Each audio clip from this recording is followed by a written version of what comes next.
अमेरिकी सेना के जनरल डैन केन का दावा है। देखिए, युद्ध विराम के दौरान अमेरिकी सेना पर ईरान ने 10 बार हमला किया। 9 व्यापारिक जहाजों पर भी ईरान हमला कर चुका है।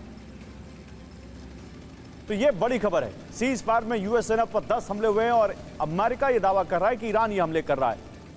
उधर एक और बड़ी खबर है, यूएई में एयर डिफेंस एक्टिव, मिसाइल हमलों का अलर्ट।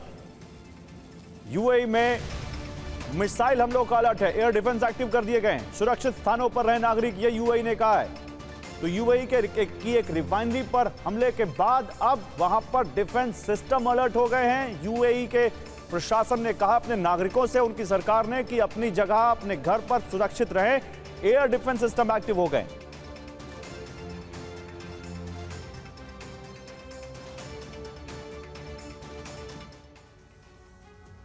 चलिए इस बारे में बात करते हैं, लेकिन अब विस्तार से बात आपको दिखाते हैं खबरें। वार्ता और समझौते की कोशिशों के बीच ईरान, अमेरिका और फिर युद्ध की दहलीज पार करने वाले। 27 दिन से जारी युद्ध विराम के दौरान ऐसा पहली बार है जब अमेरिका और ईरान ने बारूद बरसाया, और यह बारूद बरसा है होर्मुज में। वही होर्मुज जो इस वक्त अमेरिका और ईरान के बीच तनाव की सबसे बड़ी वजह बना हुआ है। दरअसल अमेरिकी राष्ट्रपति ने प्रोजेक्ट होर्मुज फ्रीडम शुरू किया है, जिसके तहत अमेरिकी युद्धपोतों ने होर्मुज पार करने की कोशिश की, लेकिन ईरान की सी बेबी बोट ने इन युद्धपोतों पर हमला कर दिया। अब एक्सपर्ट्स इसे युद्ध विराम का अंत मान रहे हैं, लेकिन डर है कि यह अंत तीसरे विश्व युद्ध की शुरुआत हो सकती है। होर्मुज स्ट्रेट 34 किलोमीटर चौड़ा है। इसमें 28 किलोमीटर उथले पानी वाला हिस्सा है जहां जहाज फंसने का खतरा है। ईरान युद्ध शुरू होने से पहले यहां 2 शिपिंग लेन थी। पहली इनबाउंड लेन, जिससे फारस की खाड़ी में जहाजों की एंट्री होती थी, और दूसरी आउटबाउंड लेन, इससे शिप फारस की खाड़ी से एग्जिट करते थे। ईरान युद्ध के बाद होर्मुज पर ईरान का कंट्रोल है। ईरान ने इन दोनों शिपिंग लेन के रास्ते पर समुद्री माइन बिछा रखी हैं, जिसकी वजह से इन लेन से गुजरना बेहद खतरनाक है। माइन की चपेट में आकर शिप तबाह हो सकते हैं। ईरान ने यहाँ 2 नई शिपिंग लेन तैयार की हैं। ये लेन भी इनबाउंड और आउटबाउंड की तरह है। इनके जरिए फारस की खाड़ी में एंट्री और एग्जिट होती है। इन्हें लारक द्वीप और बंदर अब्बास के पास बनाया गया है, लेकिन यहां से सिर्फ ईरान की मर्जी से और टोल टैक्स चुकाकर ही निकला जा सकता है।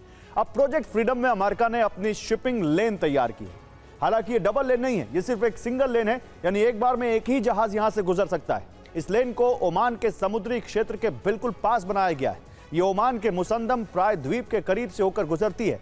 दावा है कि इस लेन को तैयार करने के लिए ईरान की कुछ सी माइंस भी हटाई गई हैं। जहाजों की सुरक्षा के लिए अमेरिका ने ओमान के जल क्षेत्र में एक बड़ा सुरक्षा घेरा भी तैयार किया है। जहाजों को ओमान के जल क्षेत्र से गुजरने के निर्देश दिए गए हैं। साथ ही कहा गया है कि गुजरते समय VHF चैनल 16 यानी very high frequency radio channel 16 के जरिए ओमानी अधिकारियों के लगातार संपर्क में रहे, ताकि ये साफ हो सके कि गुजरने वाला जहाज ईरानी शैडो फ्लीट का नहीं। और ऑपरेशन फ्रीडम के पहले 24 घंटों को लेकर अमेरिका और ईरान के अलग अलग दावे। अमेरिका का दावा है कि उसके 2 डिस्ट्रॉयर ने होर्मुज पार किया। ये डिस्ट्रॉयर होर्मुज पार कर फारस की खाड़ी पहुंचे। दावा है कि इसी दौरान ईरान की छोटी बोट्स यहां पहुंची। इन बोट्स पर मौजूद मिसाइलों से अमेरिकी डिस्ट्रॉयर पर हमला किया, जिसके बाद होर्मुज की सुरक्षा में तैनात MH-60C हॉक हेलीकॉप्टर और अपाचे हेलीकॉप्टर ने मोर्चा संभाला और ईरान की 6 बोट्स को तबाह कर दिया। ईरान का दावा इससे बिल्कुल अलग है। ईरान के मुताबिक जब अमेरिकी डिस्ट्रॉयर होर्मुज पार कर रहे थे, उसी दौरान ओमान के खसाब इलाके से 2 नागरिक बोट फारस की खाड़ी में पहुंची। इन नागरिक बोट्स को ईरान आना था, लेकिन अमेरिका के MH-60C हॉक हेलीकॉप्टर और अपाचे हेलीकॉप्टर ने इन नागरिक बोट्स को तबाह कर दिया।